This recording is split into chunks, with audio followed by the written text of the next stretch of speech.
Buenos días a todos mis amados hermanos. Damos gracias al Señor por la bendición que nos da de unirnos para ser alimentados con esta palabra maravillosa del Señor. Que Dios me los guarde a todos. Los saludo cordialmente. Gracias porque tienen siempre la carga de conectarse. Y yo creo que es maravilloso para cada uno de nosotros ser uno en el estudio de la palabra. Dios nos ha bendecido con su palabra y creo con todo mi corazón que Él va a continuar bendiciéndonos. Oramos por todos los que están sufriendo, oramos por las familias que son probadas en este tiempo, ya que a muchos los está probando el Señor, les está quitando parte de su familia, Dios está recogiendo a muchas personas. Sabemos que los tiempos son tiempos de juicio, tiempos finales. Ahorita el Señor va a estar tratando con muchas familias. Y no nos sorprendamos que aún a nosotros los cristianos Dios trata con nosotros, pues a nosotros nos dice que el juicio comienza por casa. Así que caminemos avisadamente, caminemos en la santidad que Dios quiere que caminemos. No estamos por cosas religiosas, no estamos por complacer el corazón de los hombres, no, estamos para complacer al Señor, aunque muchos no nos entiendan. Amén. Vamos a orar. Padre Celestial, gracias en esta mañana por esta nueva misericordia. Gracias porque estamos estudiando Primera Tesalonicenses y sabemos que tú nos quieres bendecir más y más con tu palabra.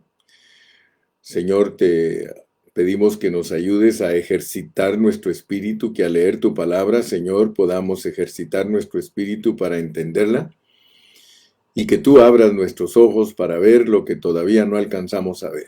Señor, gracias porque nos estás ayudando a ubicarnos, nos estás ayudando a purificar todas las enseñanzas que hemos recibido por tantos años para que no tengan levadura, sino que las podamos entender con toda la claridad que están en la Biblia. Señor, tu palabra es clara, tu palabra, si nosotros somos sencillos y humildes, nosotros la podemos entender sin complicaciones. Glorifícate, Padre, en el nombre precioso de Cristo Jesús. Amén. Muy bien, mis amados, estamos en Primera Tesalonicenses. Si ustedes, al igual que yo, se están familiarizando con los libros de la Biblia, ustedes saben que los hemos llevado despacio, desde su primer capítulo hasta su último capítulo. Yo sé que ahorita me toca hablar de los versículos del 12 al 28. En los títulos, porque en la Biblia les pusieron títulos a algunas personas, dice exhortaciones prácticas. Pero nosotros también podemos ponerle un título que sea apropiado a lo que hemos entendido.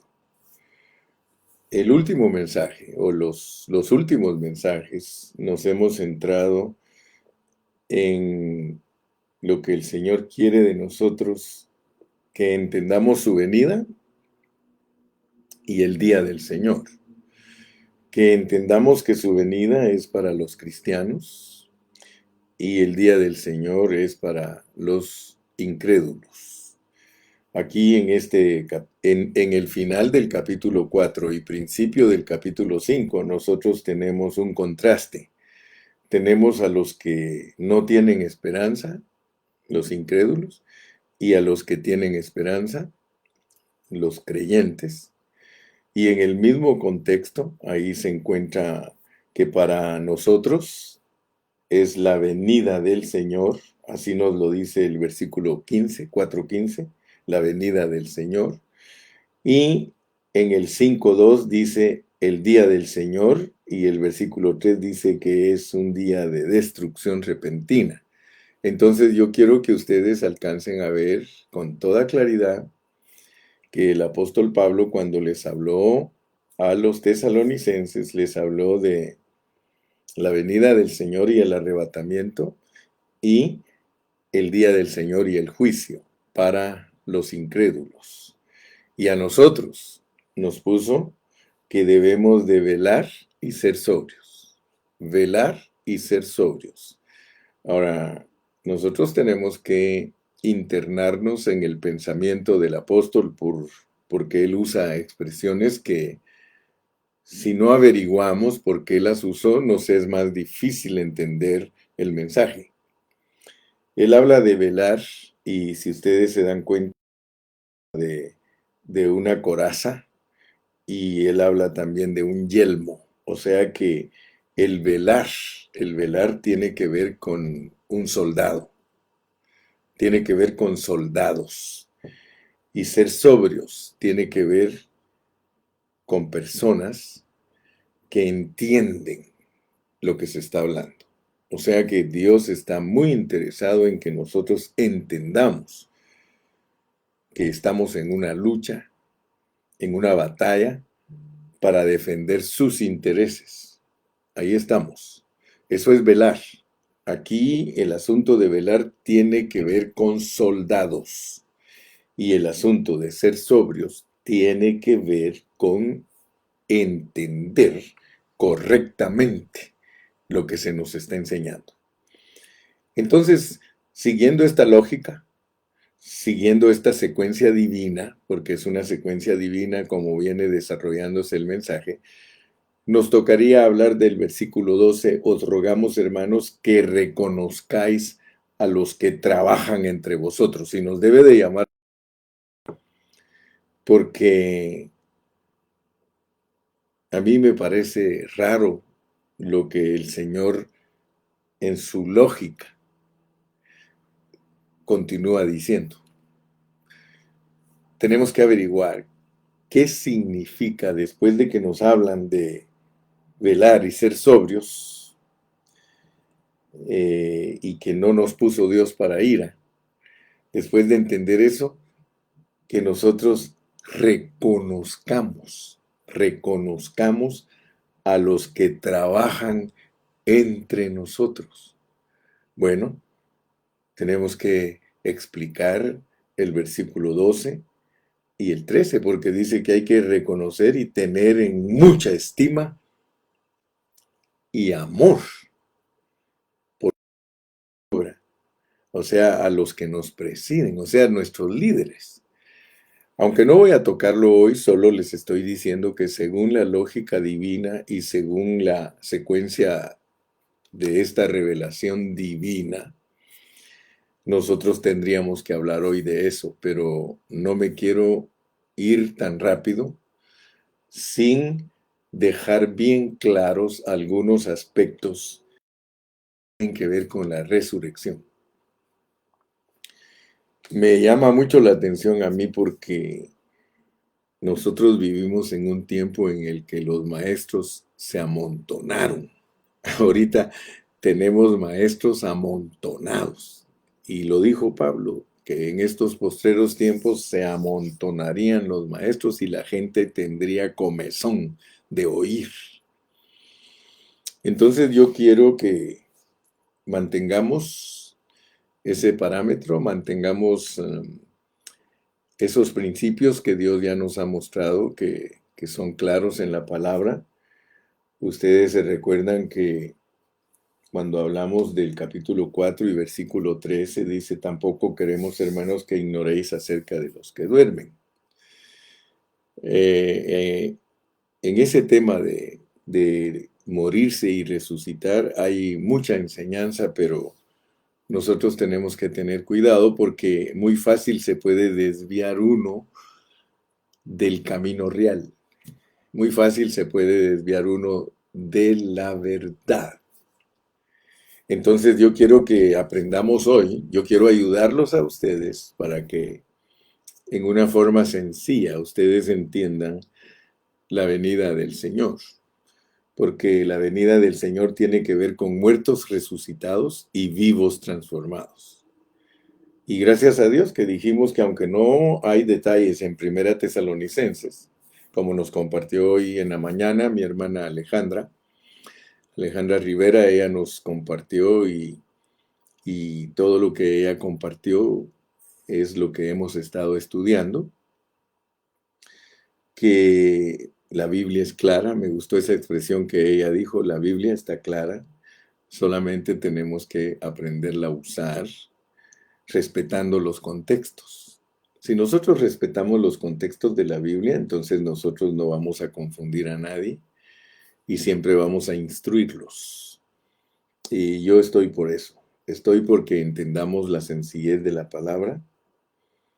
El Señor aquí claramente nos dice, por medio de Pablo, dice, por lo cual os decimos esto en palabra del Señor. A mí me ha gustado mucho cómo el apóstol Pablo habla de que Cristo dice, como dijo el Señor.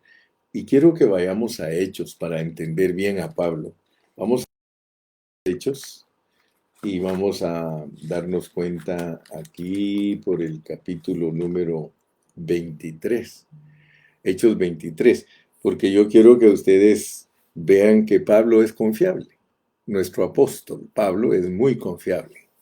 Cuando Pablo nos dice algo, nosotros tenemos que estar muy, muy seguros de que Él está instruyéndonos. Mire cómo dice Hechos 23, versículo 11.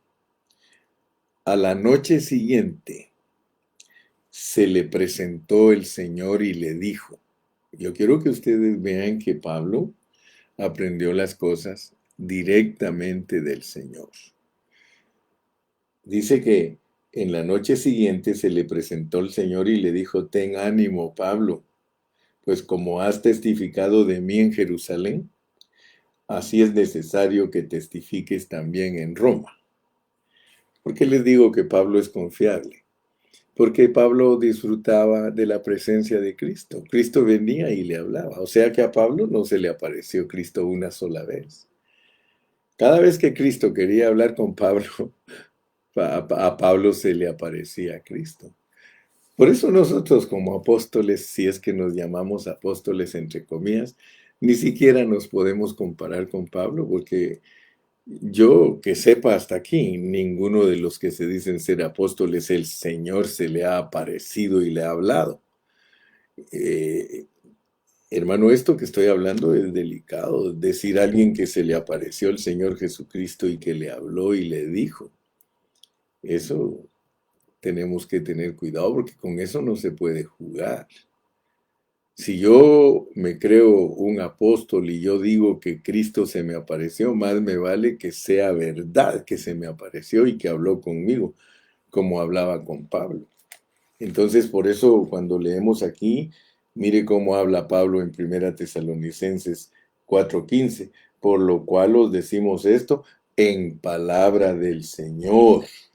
O sea que cuando Pablo les enseñó a los tesalonicenses, él les dijo que el Señor era el que le había dicho que los que estuvieran vivos para su venida, que no iban a preceder a los que durmieron. Entonces, yo quiero que ahorita que estamos hablando de la venida del Señor, el arrebatamiento, entendamos con más claridad la resurrección. 4:16, porque el Señor mismo con voz de mando, con voz de arcángel y con trompeta de Dios descenderá del cielo y los muertos en Cristo resucitarán primero. Fíjese que Pablo está diciendo que eso que está diciendo él aquí se lo dijo el Señor. Y el Señor cuando estuvo aquí en la tierra lo dijo y lo escribieron. Mire, Juan lo escribió. Vamos a Juan 5:28. Juan escribió lo que dijo el Señor que nos está enseñando Pablo. Dice aquí en Juan 5:28, dice, no os maravilléis, hablando Jesús. Hablando Jesús dice, no os maravilléis de esto, será hora cuando todos los que están en los sepulcros oirán su voz. Y los que hicieron lo bueno saldrán a resurrección de vida. Mas los que hicieron lo malo a resurrección de condenación. Fíjense pues, yo quiero que ustedes vean que el Señor Jesucristo cuando habló de la resurrección, Él fue bien claro, Él fue bien específico, y Él dijo que todos los que están en los sepulcros van a oír la voz, los va a despertar el Señor. Y dice que cuando Él los despierte, los que hicieron lo bueno van a salir a resurrección de vida, más los que hicieron lo malo a resurrección de condenación. Ahora, ¿cómo podemos nosotros entender esta palabra del Señor? Yo quiero que pongas atención, ¿cómo la debemos entender? ¿Se está refiriendo aquí el Señor a la resurrección de los justos y los injustos? ¿Se está refiriendo el Señor aquí a la resurrección primera y resurrección segunda? ¿Qué crees tú? ¿Qué crees? Dice, fíjate, aquí le pusieron título los hermanos. En el versículo 25 dijeron las dos resurrecciones. Fíjate pues, las dos le pusieron de título. Ahora nosotros tenemos que analizar si en realidad está hablando de las dos resurrecciones. Porque si está hablando de las, pues nos hacemos uno con el que le puso título. Pero si no está hablando de las dos resurrecciones, ahora, ¿cuáles son las dos? Leamos Hechos 23:8. Hechos 23:8 para que sepamos qué queremos decir con dos resurrecciones. Hechos 23:8. El apóstol Pablo, al igual que Cristo, se enfrentó contra los fariseos y los saduceos. Pero mira lo que creían los saduceos, capítulo 23 y versículo 8. Porque los saduceos dicen que no hay resurrección. Si tú quieres saber quiénes son los saduceos, métete ahí al diccionario, a la internet, y te van a decir quiénes eran los fariseos y quiénes eran los saduceos. Los fariseos eran los que se dedicaban más al estudio de la ley. Y los saduceos, aunque estudiaban también la ley, no eran tan estrictos en leer la Biblia al pie de la letra como eran los fariseos, porque los saduceos eran más políticos que religiosos. Pero a pesar de que cuando querían atacar a Cristo se unían a los fariseos. Pero mi punto importante es que yo quiero que tú veas que en este asunto de la resurrección como punto de partida, lo primero, hay quienes creen que no hay resurrección. Se llamaban saduceos. Volvámoslo a leer, porque los saduceos dicen que no hay resurrección, ni ángel, ni espíritu. Pero los fariseos afirman estas cosas. Pero también tenemos aquí en en Hechos 22, Hechos 22, 23. Hechos 22, 23. No, perdón, Mateo 22, 23. Mateo 22, 23. Vámonos a Mateo de regreso. Mateo 22 y versículo 23. Dice así, Mateo 22, 23. Aquel día vinieron a él los saduceos que dicen que no hay resurrección. Entonces, mi primer punto es que quiero que veas que hay enseñanza de que no hay resurrección. Tú vas a encontrar personas que enseñan que no hay resurrección. Esa es la primera cosa. Ahora vamos a 2 de Timoteo 2:18. 2 de Timoteo 2:18. 2 de Timoteo 2:18. Dice que se desviaron de la verdad Tú sabes que Himeneo y Fileto se desviaron de la verdad diciendo que la resurrección ya se efectuó y trastornan la fe de algunos. Fíjate pues, vas a encontrar que hay gente que dice que no hay resurrección. Y vas a encontrar gente que dice que la resurrección ya sucedió. Ambas cosas están en el Nuevo Testamento. Los fariseos pertenecían al Antiguo Testamento con sus enseñanzas y ellos creían que sí hay resurrección, ¿verdad? O sea que ellos creían que hay resurrección y aquí en Hechos, vamos a ver, en Hechos 23, Hechos 24, ¿sí? Vamos a leer en Hechos 24:15 y nos vamos a dar cuenta de algo. Dice, teniendo esperanza en Dios, la cual ellos también abrigan, de que ha de haber resurrección de los muertos, así de justos como de injustos. ¿Te recuerdas que vimos que hay dos resurrecciones, verdad? Y dijimos que nosotros tenemos que poner atención para entender con claridad este asunto. En Mateo 22, ¿te recuerdas que ahí en Mateo 22 vimos en el versículo, bueno, en el versículo 23, ¿verdad? Pero vimos el otro pasaje de las dos resurrecciones. Estábamos viendo aquí en cuál fue el versículo, se me escapó por un ratito, perdónenme. Bueno, pero ustedes saben que lo leímos, de las dos resurrecciones, cuando los saduceos le hicieron preguntas al Señor.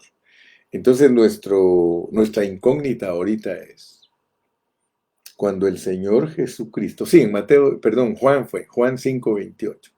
En Juan 5:28, en ese contexto, le pusieron de título dos resurrecciones. Entonces nuestra pregunta es, cuando Cristo habló de la resurrección, ¿se refirió a las dos resurrecciones?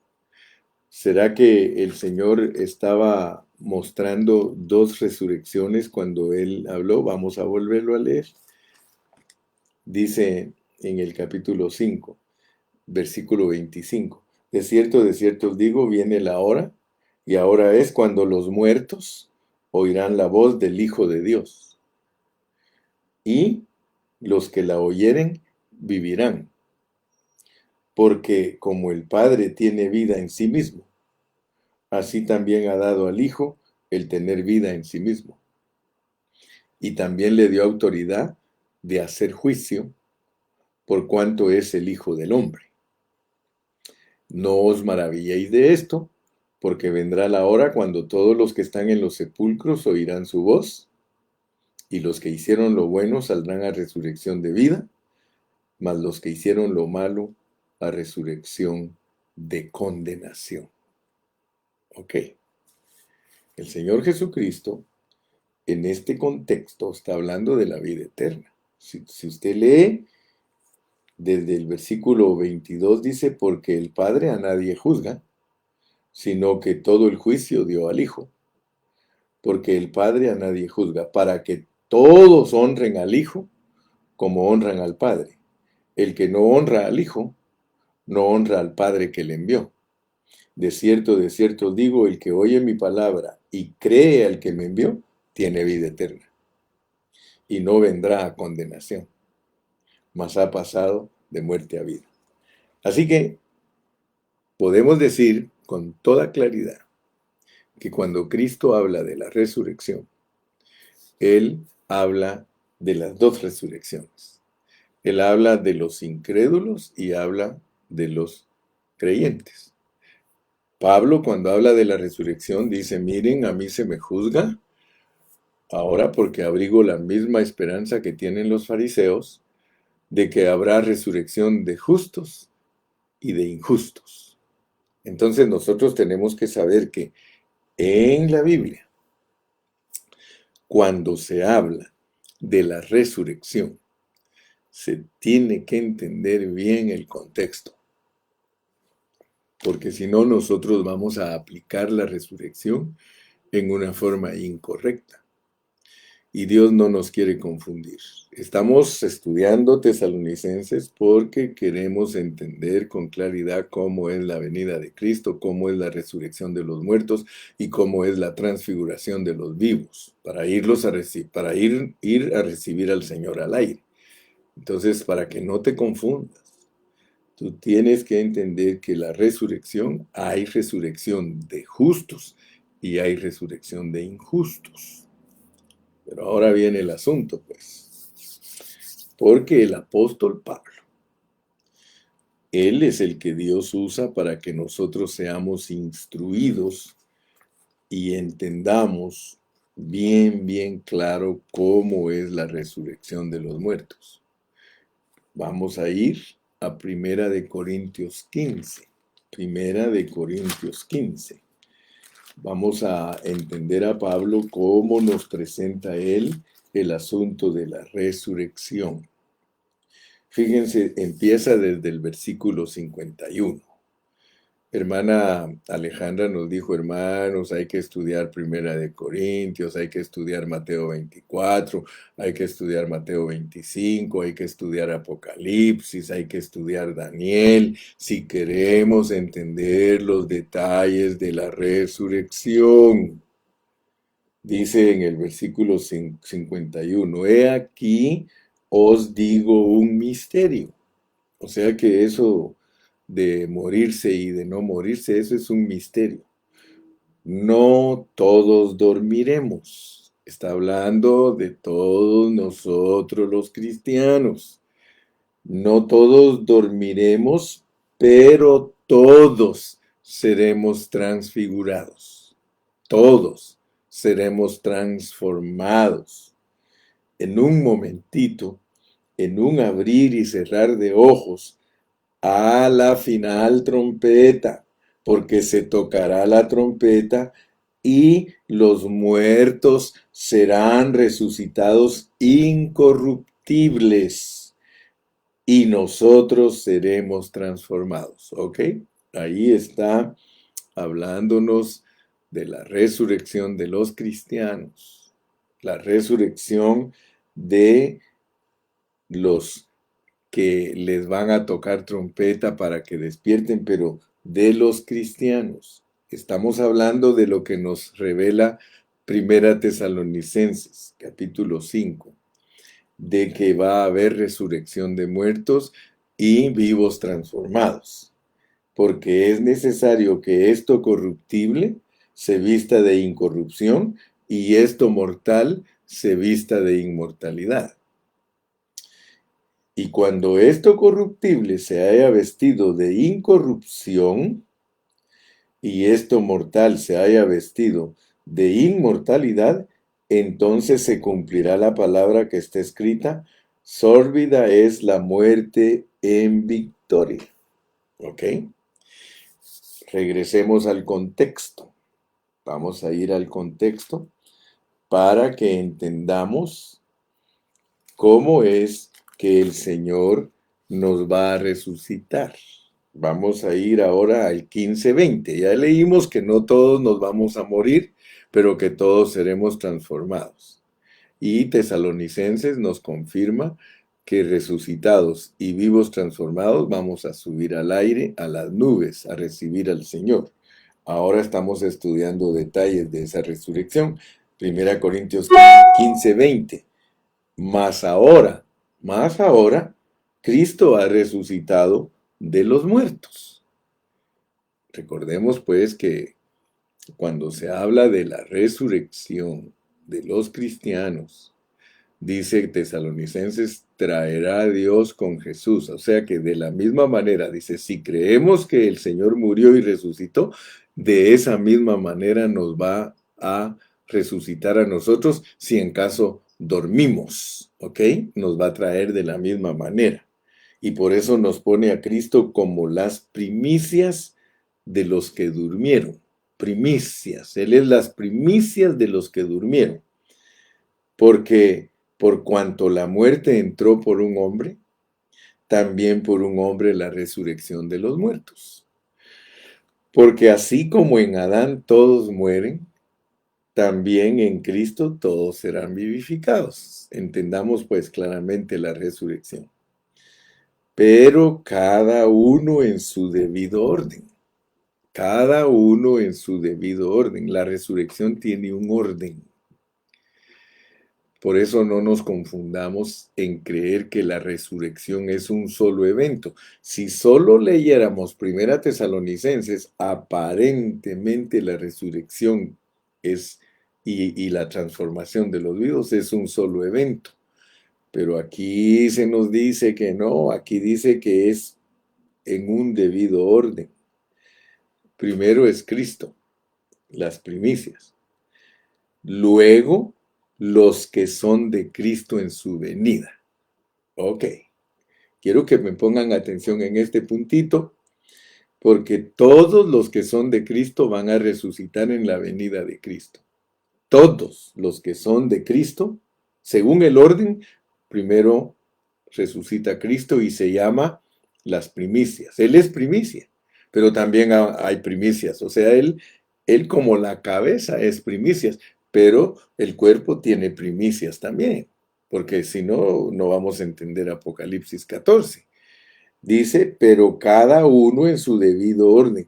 Cristo, las primicias, luego los que son de Cristo en su venida. Todos los cristianos, todos los que son de Cristo, van a resucitar en su venida.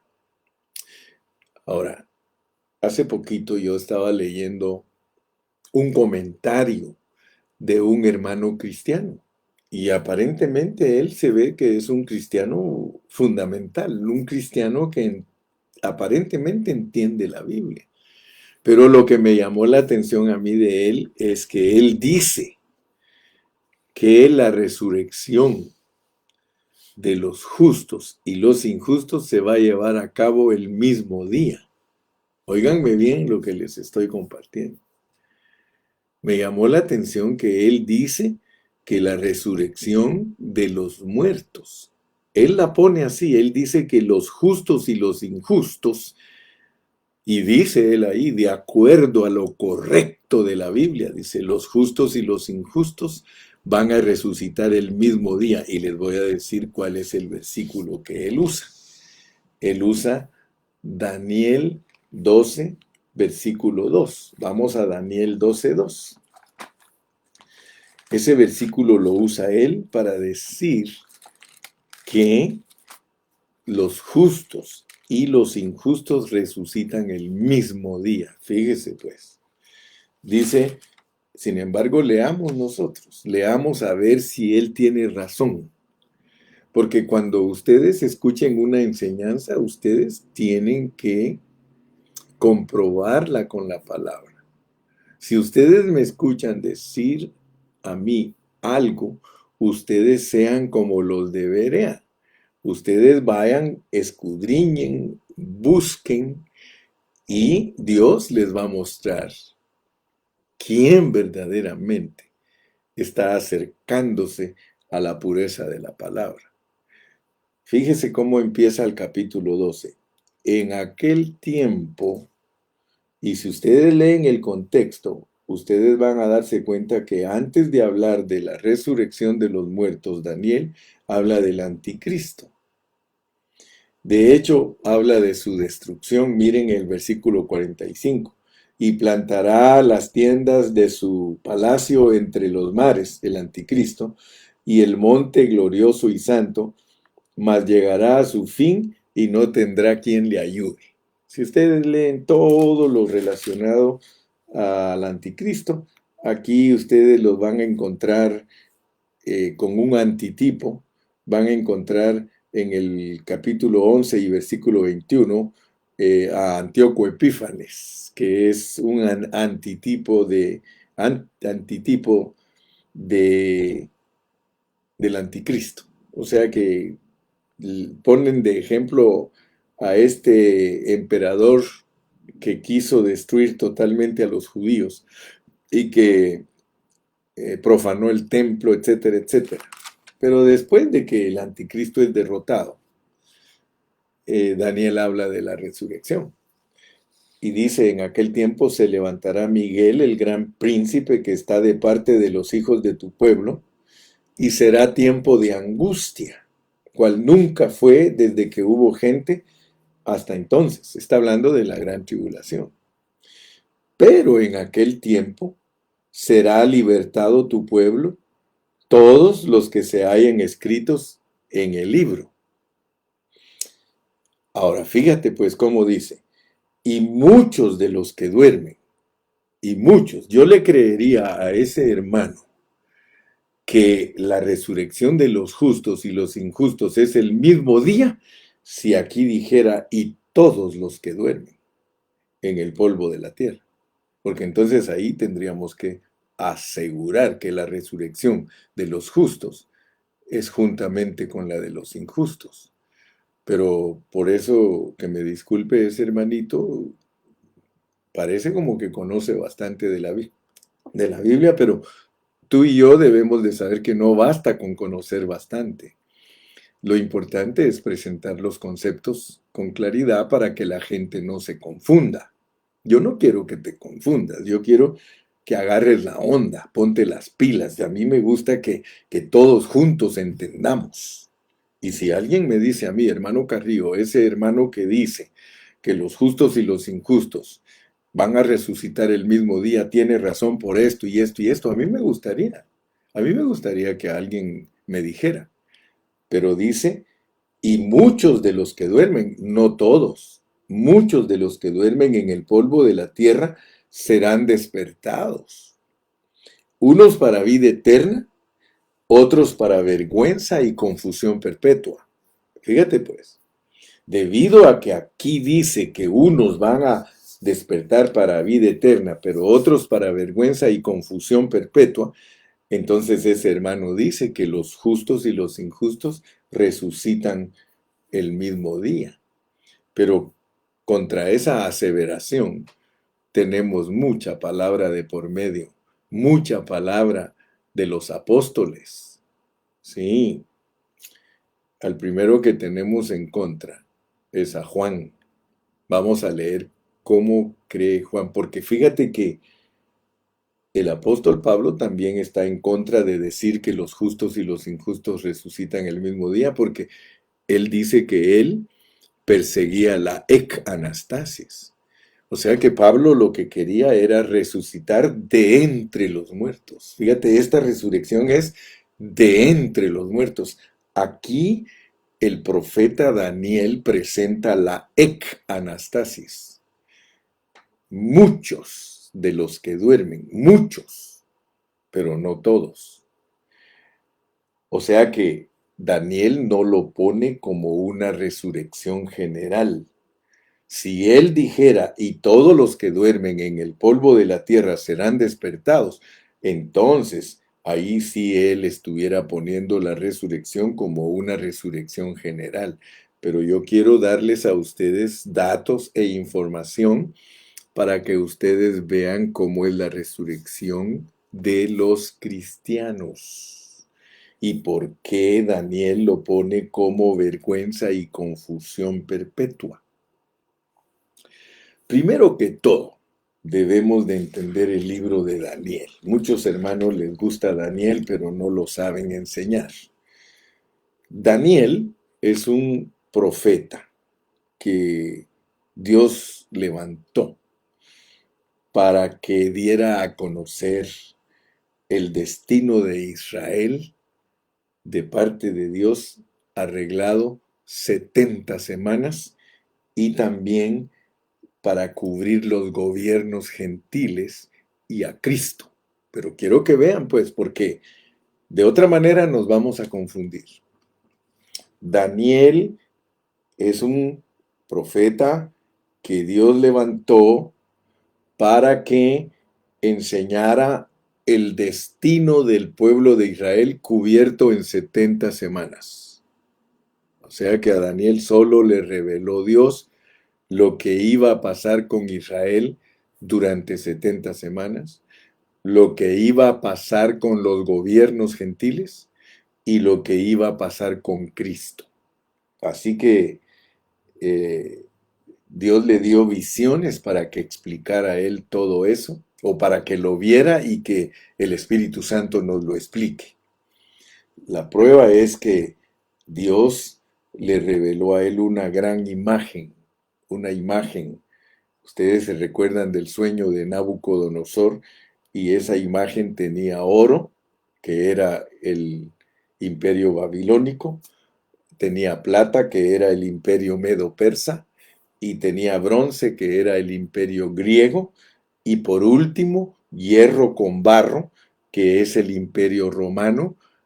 El hierro representa el imperio romano político, y el barro representa al imperio romano religioso, porque el imperio romano finaliza con Roma, con el papado y toda esa degradación.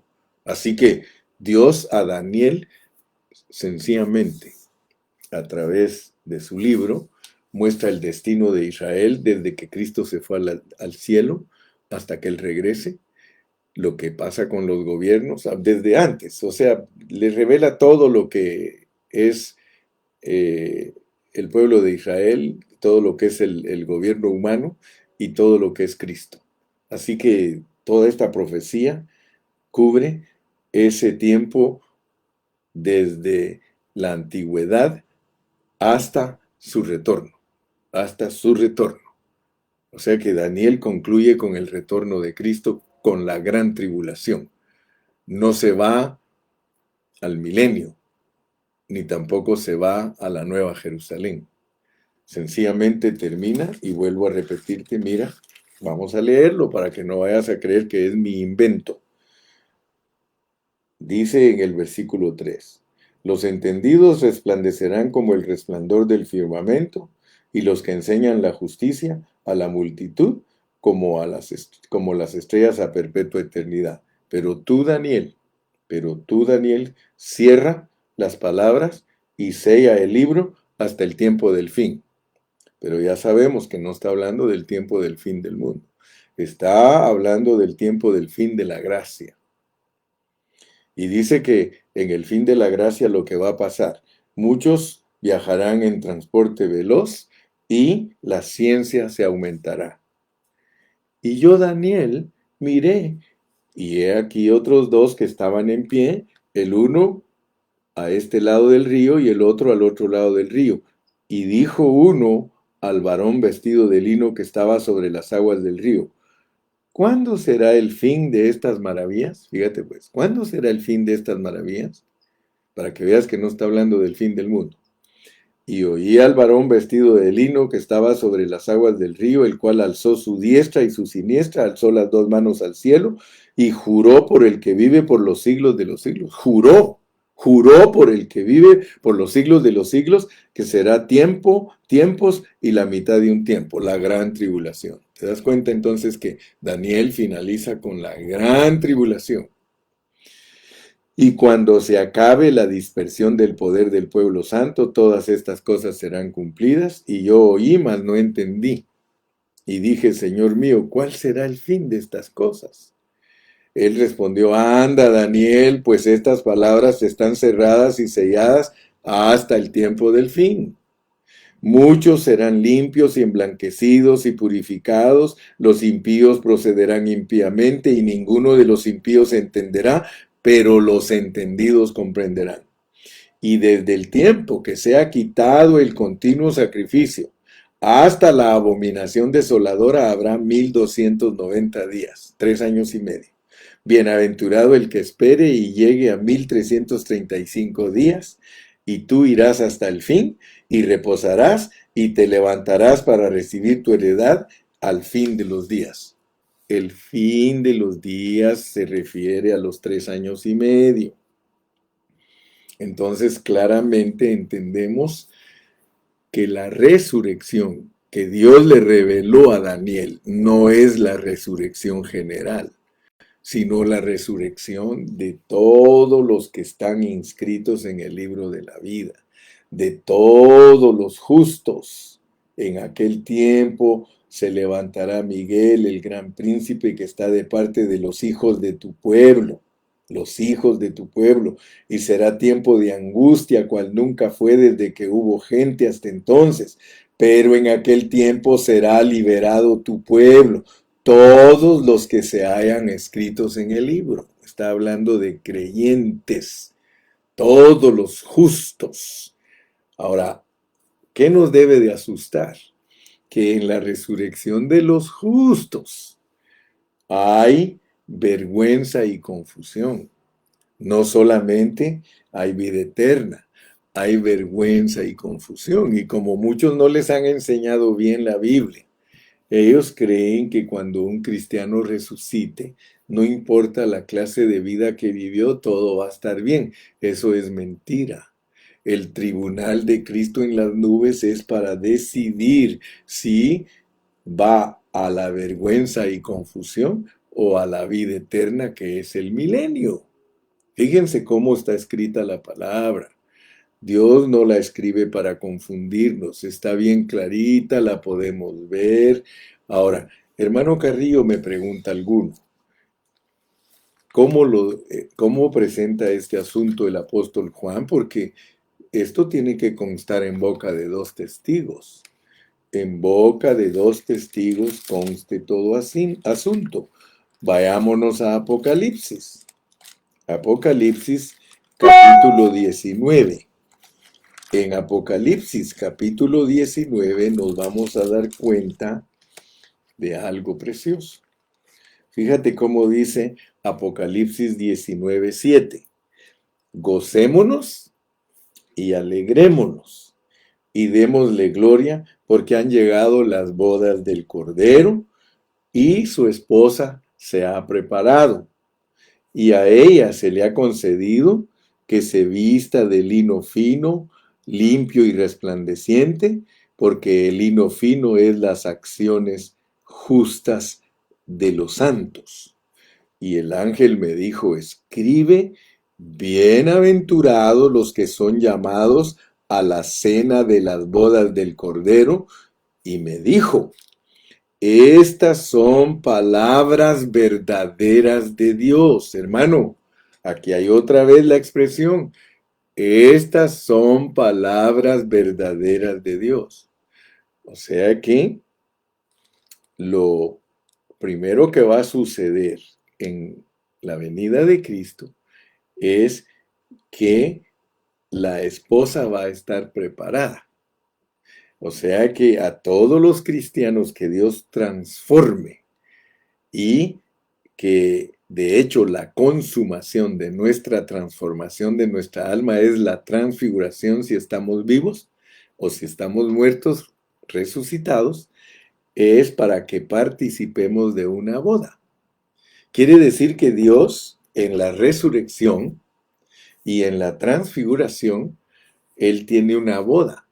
Hay una boda para los que resuciten y los que sean transfigurados y suban al aire. Hay una boda. Si ellos son los que hicieron lo bueno, ellos van a la boda al milenio. ¿Cómo probamos nosotros que eso es cierto? Mateo 25. En Mateo 25 se nos habla de que el reino de los cielos es semejante a 10 vírgenes que tardándose el esposo, cabecearon y se durmieron. Está hablando de los cristianos que se mueren antes de que Cristo regrese. Y cuando los despiertan, porque dice, allí viene el esposo, salid a recibirlo, cuando ellos resucitan, es cuando se oye el grito a la medianoche, la gran tribulación, lo que está diciendo Daniel. Ahí viene el esposo, salid a recibirle. Entonces dice que se despertaron las 10 vírgenes, pero 5 eran prudentes y 5 eran insensatas. En la resurrección, las prudentes son las que hicieron lo bueno. Las prudentes van a ser las que van a las bodas, ahí está bien clarito. Pero las que fueron insensatas se quedaron y las mandan a comprar aceite. No tenían suficiente unción, no tenían la doble porción del Espíritu Santo que debe tener todo cristiano. Y entonces tienen que ir a comprar. Noten pues que la Biblia no se contradice, toda encaja perfectamente, pero nosotros tenemos que pedirle a Dios que nos vaya dando la luz para poder poner juntas todas las piezas. Yo sé que nosotros hablamos de todo, los cristianos predicamos del arrebatamiento, de la bestia, de la gran tribulación, del día del Señor, del día de la ira, de la venida de Cristo, de todo predicamos, pero es muy raro el cristiano que puede poner en orden todas las cosas. Yo te estoy ayudando a poner todas las piezas del rompecabezas en donde deben de ir. Entonces ahora ya entendiste pues que en Primera Tesalonicenses no se nos dan detalles, pero sí se nos da un orden de las cosas. Hay resurrección y hay transfiguración, juntos hay que ir al aire, pero ahora ¿cómo es que vamos a resucitar? Al resucitar, dice Daniel, que hay vida eterna, pero que también hay vergüenza y confusión. La vergüenza y la confusión son ir al lloro y al crujir de dientes por no haber madurado hoy, por no haber dado la estatura del varón perfecto, la estatura de Cristo. Entonces, mi amado, te estoy poniendo todas las piezas en orden para que entiendas bien cómo es la venida del Señor, cómo es la resurrección de los muertos. Ahora, para dejar bien cerrado y sellado con broche de oro, vamos a demostrar que la resurrección de los injustos no es junto con la resurrección de los justos. Mira, vamos a el capítulo 20. Ya viste que en el 19 es la boda y la esposa es gloriosa y le dieron que se vistiera para ir a participar de la boda o de las bodas. En el capítulo 20 te van a revelar cómo es que se entra al reino. Mira pues, dice, vi a un ángel que descendía del cielo con la llave del abismo y una gran cadena en la mano. Y prendió al dragón, la serpiente antigua, que es el diablo y Satanás, y lo ató por 1000 años. Estamos hablando del establecimiento del reino. Para establecer el reino, Dios tiene que atar a Satanás por 1000 años. Y lo arrojó al abismo y lo encerró y puso su sello sobre él para que no engañase más a las naciones hasta que fueran cumplidos 1000 años. O sea que durante los 1000 años del milenio, Satanás está atado y opera desde el abismo, como los narcos que operan desde la cárcel. Ellos siguen matando gente afuera del mundo, aunque ellos están en la cárcel, pero desde ahí gobiernan. Así es Satanás en el milenio. Él va a estar molestando a las personas que están afuera en el reino de Cristo, pero él está atado por 1000 años. Y luego dice, después de esto debe de ser desatado por un poco de tiempo. O sea que por 1000 años él está atado, pero a los 1000 años lo desatan de nuevo por un tiempo.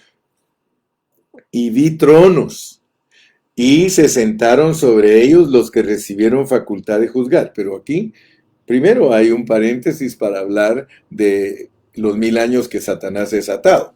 Pero ahora nos dice que cuando Cristo venga, en el reino milenial, en el reino de Cristo hay tronos y se sientan sobre ellos los que reciben facultad de juzgar. Y vi las almas de los decapitados por causa del testimonio de Jesús y por la palabra de Dios, los que no habían adorado a la bestia ni a su imagen y que no recibieron la marca en sus frentes ni en sus manos y resucitaron. Vivieron quiere decir que resucitaron y reinaron con Cristo 1000 años. Pero los otros muertos. Por eso les dije que no se puede poner la resurrección de los justos con los injustos, porque cuando resuciten los justos, ellos van a reinar con Cristo 1000 años. Pero los otros muertos no volvieron a vivir, no son resucitados hasta que se cumplan 1000 años. Entonces, hermanos, dice, esta es la primera resurrección. Los cristianos pertenecemos a la primera resurrección que se lleva a cabo en la venida de Cristo. Los incrédulos resucitan hasta después de 1000 años. Y a los que no resucitan, no los juzgan en el tribunal de Cristo, porque el tribunal de Cristo es para los creyentes. A los que no son creyentes, dice, pero los otros muertos no volvieron a vivir hasta que se cumplieron 1000 años. Esta es la primera resurrección. Bienaventurado y santo el que tiene recompensa, dice. Esa palabra parte en griego es bienaventurado y santo el que tiene recompensa en la primera resurrección. La segunda muerte no tiene potestad sobre estos, sobre los que se gradúan, sobre los que tienen galardón en la primera, porque la segunda muerte sí tiene potestad sobre los que no fueron vencedores. Dice, esta es la primera resurrección. Bienaventurado y santo el que tiene parte en la primera resurrección. La segunda muerte no tiene potestad sobre estos, sino que serán sacerdotes de Dios y de Cristo y reinarán con él 1000 años. Cuando los 1000 años se cumplan, Satanás será suelto de su prisión y saldrá a engañar a las naciones que están en los 4 ángulos de la tierra, a Gog y a Magog, a fin de reunirlos para la batalla, el número de los cuales es como la arena del mar, y subieron sobre la anchura de la tierra y rodearon el campamento de los santos y la ciudad amada, y de Dios descendió fuego del cielo y los consumió, y el diablo que los engañaba fue lanzado en el lago de fuego y azufre, donde estaban la bestia y el falso profeta, y serán atormentados día y noche por los siglos de los siglos. Ese es el fin del mundo. Y en el fin del mundo, miren, hay un trono. Y vi un gran trono blanco y al que estaba sentado en él, de delante del cual huyeron la tierra y el cielo, y ningún lugar se encontró para ellos. Y vi a los muertos, los que no resucitaron cuando Cristo vino, grandes y pequeños de pie ante Dios, y los libros fueron abiertos, y otro libro fue abierto, el cual es el libro de la vida, y fueron juzgados los muertos por las causas que estaban escritas por las cosas que estaban escritas en los libros según sus obras. Y el mar entrega a sus muertos que hay en él, la muerte entrega a sus muertos, el Hades entrega a sus muertos que habían en ellos, y fueron juzgados cada uno según sus obras. Y cuando ya sacan a todos los muertos del mar, del Hades y de la muerte, entonces la muerte y el Hades fueron lanzados al lago de fuego. Esa es la muerte segunda, y el que no se halló inscrito en el libro de la vida fue lanzado al lago de fuego. Entonces, mis amados hermanos, hablando la verdad con pureza, aquí entendimos hoy lo que es la resurrección.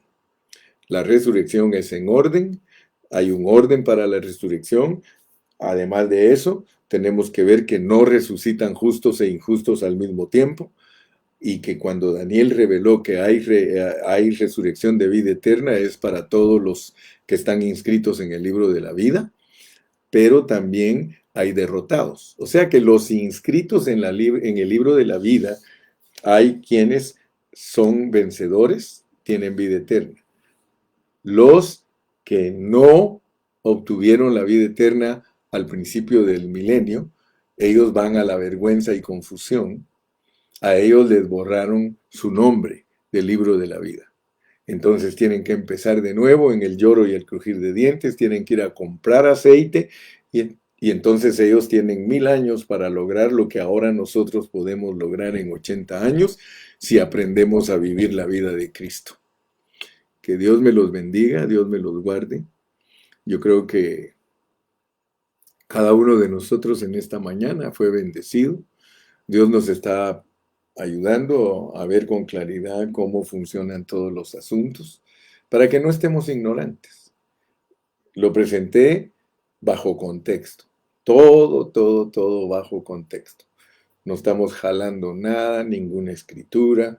Estamos basándonos en la hermenéutica para poder poner cada pieza en el lugar que va, usando como complemento los demás libros, como suplemento y complemento, usando los demás libros, y de esa manera tener una verdad sencilla, pero profunda, de lo que es la venida del Señor, lo que es el arrebatamiento, lo que es el día del Señor, lo que es la ira de Dios, lo que es la gran tribulación, lo que es el milenio. Gracias, Señor. Padre, en esta mañana Nosotros te damos gracias porque nos estás ayudando a estudiar tu palabra con sencillez, pero profundamente. Gracias que tú nos das paz. Gracias que nos enseñas tu palabra para que nosotros seamos los que están creciendo en el conocimiento de Jesucristo. Síguenos llevando hacia adelante, síguenos transformando, llévanos hasta tu meta, no la meta nuestra. Llévanos hasta tu meta, que es ser parte del propósito divino para que tu enemigo sea vencido. Gracias que nos revelaste también que velar y ser sobrios es estar peleando por los intereses de tu propósito divino, venciendo al enemigo, Señor. Porque hay un enemigo que se opone para que nosotros alcancemos toda la bendición de participar en tu propósito. Padre, muchas gracias en esta mañana. En el nombre precioso de Cristo te lo agradecemos y decimos amén. Hermano, despídete. Despídete con un gloria a Dios, con un aleluya. ¿Estás ahí? Si estás ahí, di gloria a Dios. Aleluya. Aleluya. Gloria al nombre de Jesús. Gloria al nombre de Jesús.